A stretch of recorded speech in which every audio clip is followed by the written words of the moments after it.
Hi, good morning. Hi, is that Andy? This is Andy. This is Steve. Okay, this is Steve Hackett.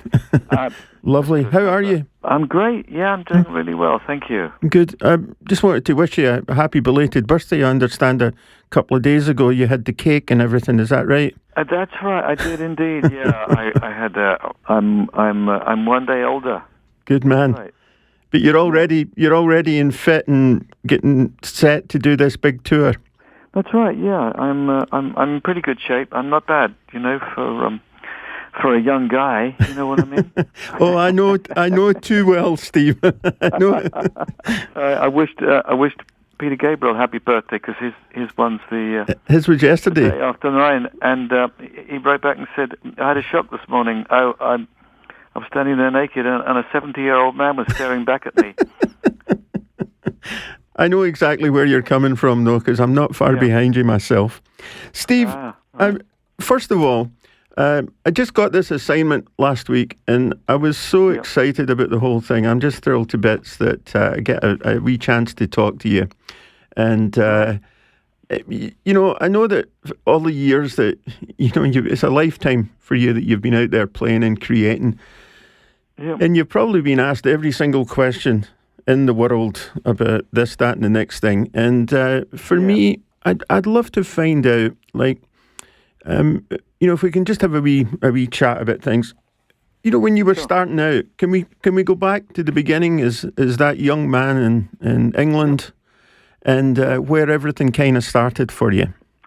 Well, my dad was very musical. He could play tons of musical instruments, none of them professionally, but, he was a very skillful, gifted guy, very bright, and, there were 20 things that he could do, all of which could have been professions. And, of course, I thought everyone's dad like that, but actually they weren't. He could jump out of airplanes, he could play cricket and football to professional standard. He could balance things on his nose. He had this incredibly high IQ. He could paint pictures. He could make tables. It goes on and on and on. And I guess they must have taught them well in those war years. But as I say, he was musical, and the first thing he passed on to me was the ability to play harmonica. So from the age of 2, I was dead intent on getting that right. So I used to play the same little tune over and over again when I was a 2-year-old, and my mum said it consisted of 2 notes, and I said, well, I know exactly what I was trying to do. I was trying to isolate those notes so that I could have control over them to move on to the other notes. And so it starts at the age of 2, and then by the time I'm 4, I'm able to play tunes. And then there's a big gap before you turn that hobby into something professional, which doesn't happen to me until I'm 21. And then I met Genesis when I was 20. It wasn't until I was about 14 that I really decided to crack on with guitar and get really serious about it. So it's some of the background. So you had this whole world of music around you, the blues, country music, classical, jazz, everything that was there. How does one sort of distill that down into the genre of music? I mean, you were at the front line, the progressive rock music movement way back then, and leading the way into it. How do you sort of distill all those things down to get that going? Well, I tell you what, I think we stand on the shoulders of giants, and of course I had my influences. I listened to a lot of different kinds of music when I was growing up.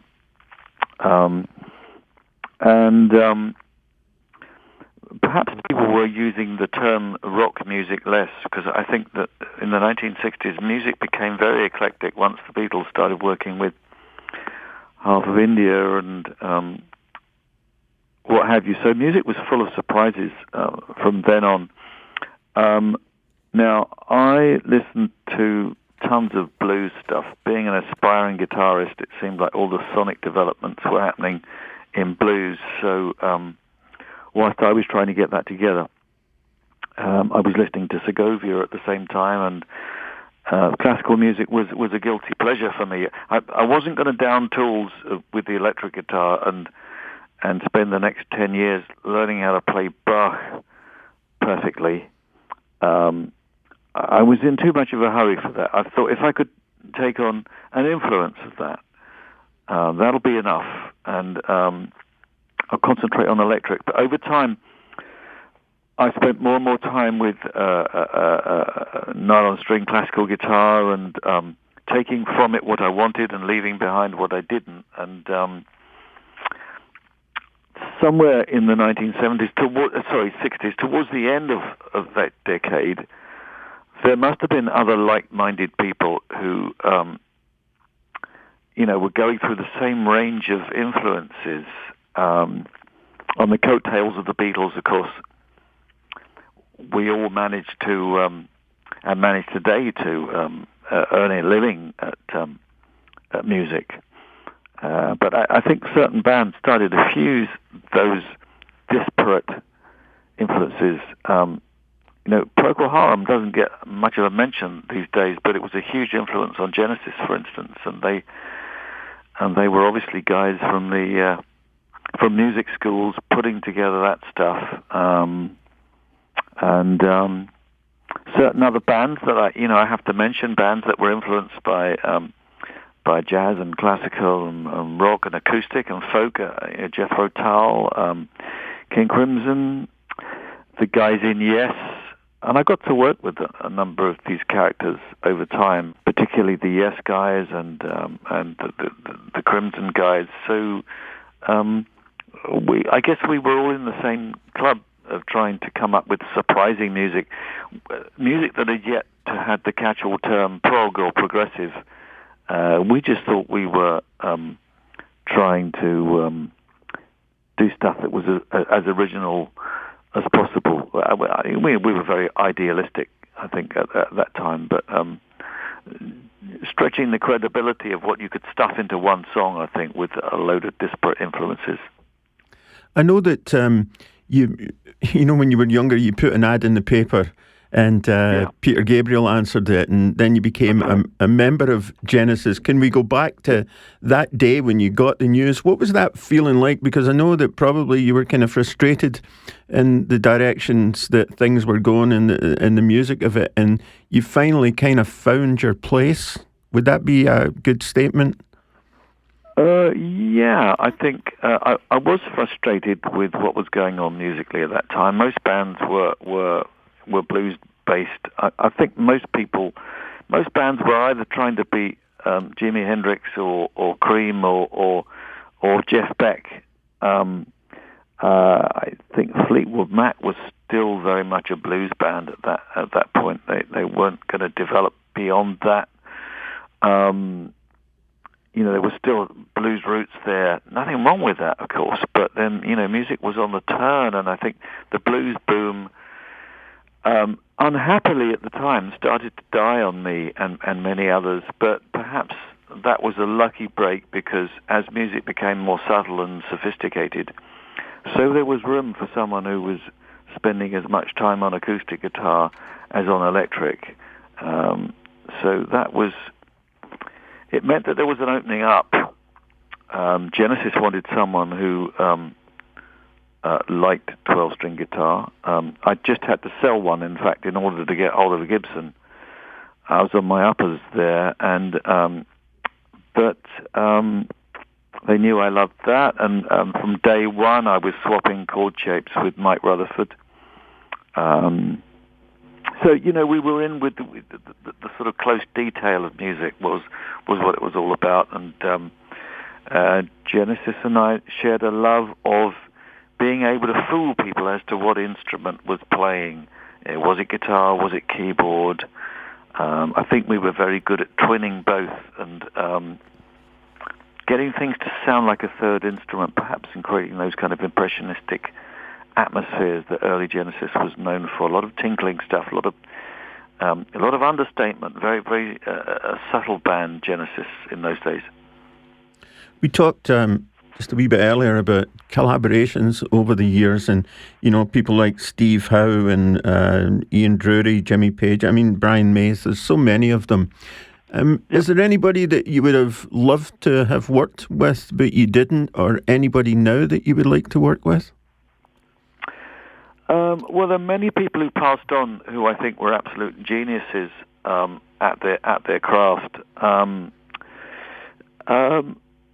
I was a huge fan of Paul Butterfield and his band in the mid-'60s. I saw them live when I was 16, and they blew me away. They were fantastic, just playing to about 20 people in a small club just off the Thames, Eel Pie Island, back in the day where the Stones had really cut their teeth, and the Yardbirds and the Who, and that was a heady time. I think they were brilliant, and you have to remember I was a harmonica player first of all, so when I first heard Butterfield playing, I'd never heard amplified harmonica like it. Amplified, distorted, with vibratos, giving the guitarists a run for their money, and this idea of a band that had, it was a mixed race band for a start when there were still race riots going on in Alabama, but yeah, he had Howling Wolf's rhythm section, and there's 3 lead instrumentalists who on that night played an absolute blinder. It was Mike Bloomfield, who was to pass on very early on, but he was Bob Dylan's favorite guitarist. I read something recently where he said, how much he enjoyed Bloomfield's playing, and you can hear it on stuff like Maggie's Farm and like a Rolling Stone, and that era when there was Al Cooper in the band, and Bob had a band to be reckoned with. He had a band sound at that point, so it wasn't necessarily all just about him. Last year, you celebrated 40 years of the recording of Spectral Morning, and this year it's the 40th anniversary of Defector. And when you look back on that, it's amazing to me, music that lasts forever. And do those albums still hold the magic today that they did when you wrote them and recorded them? Yes, they do. Much of Spectral I've been playing this year, and indeed I'm out on the road doing a great deal of that album, and it's lovely to be able to do tracks such as Virgin and the Gypsy. In fact, Nick Magnus, who made that album with me, he was largely responsible for that, no longer in the band, but he said it was lovely seeing us at Hammersmith doing that, and thought it worked really well.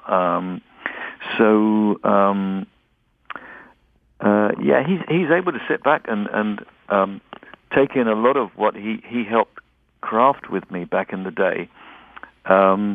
So that still holds a resonance for me, and there are certain other tracks that, like the Steps that I've done and will do again this year to celebrate Defector, and bits of slogans that tend to crop up.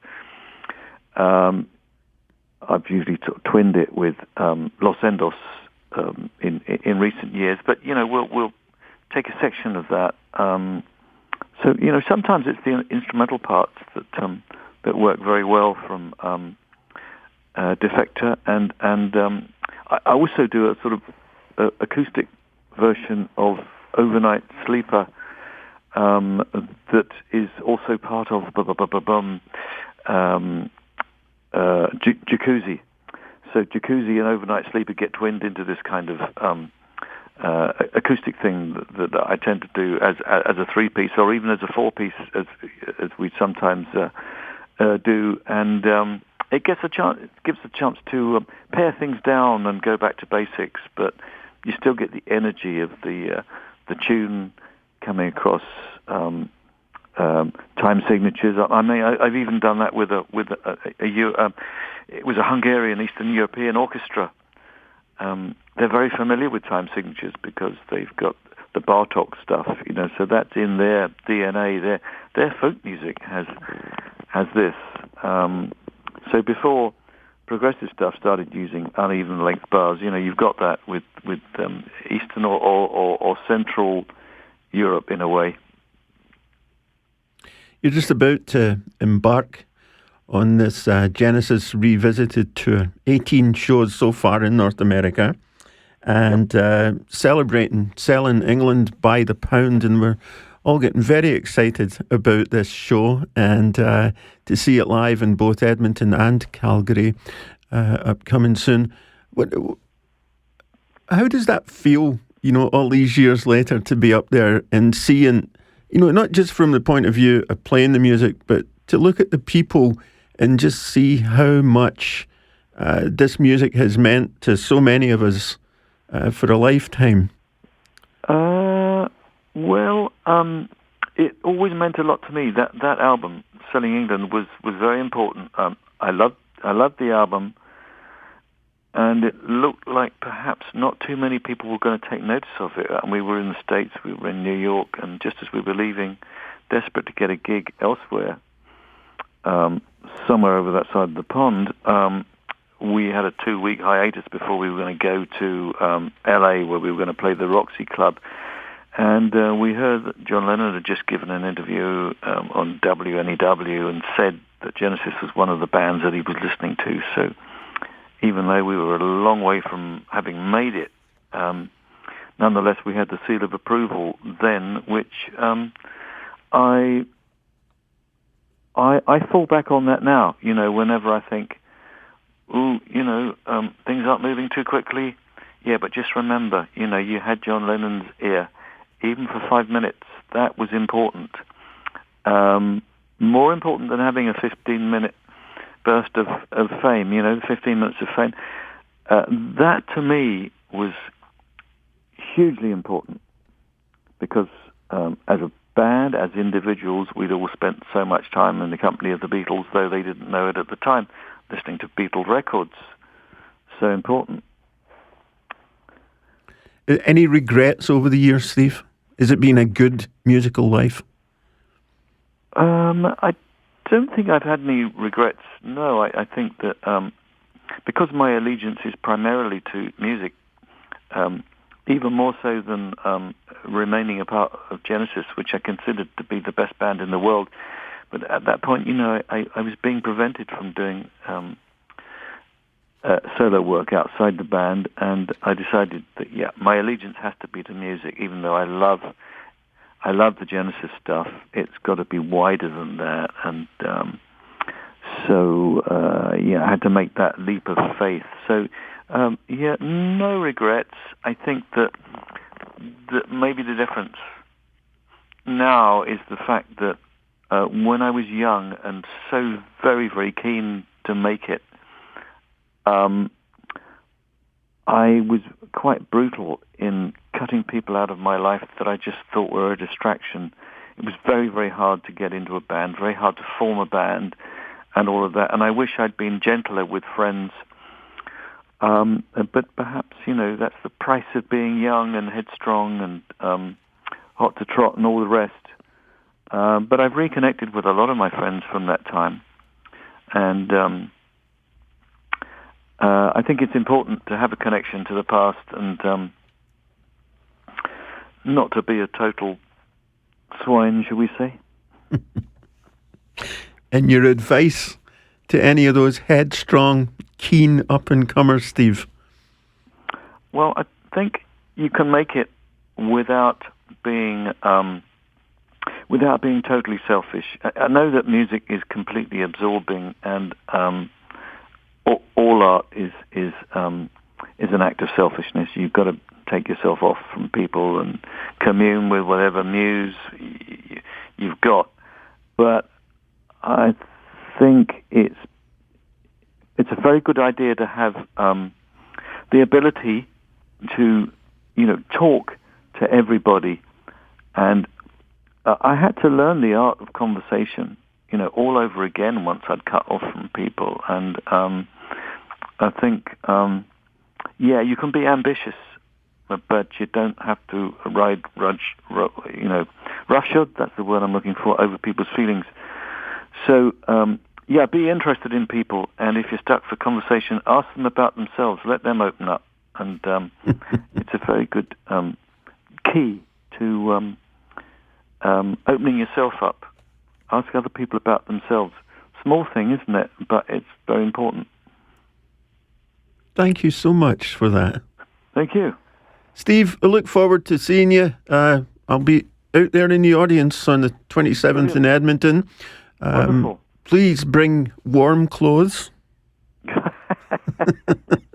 It's just a wee bit chilly and snowy right now.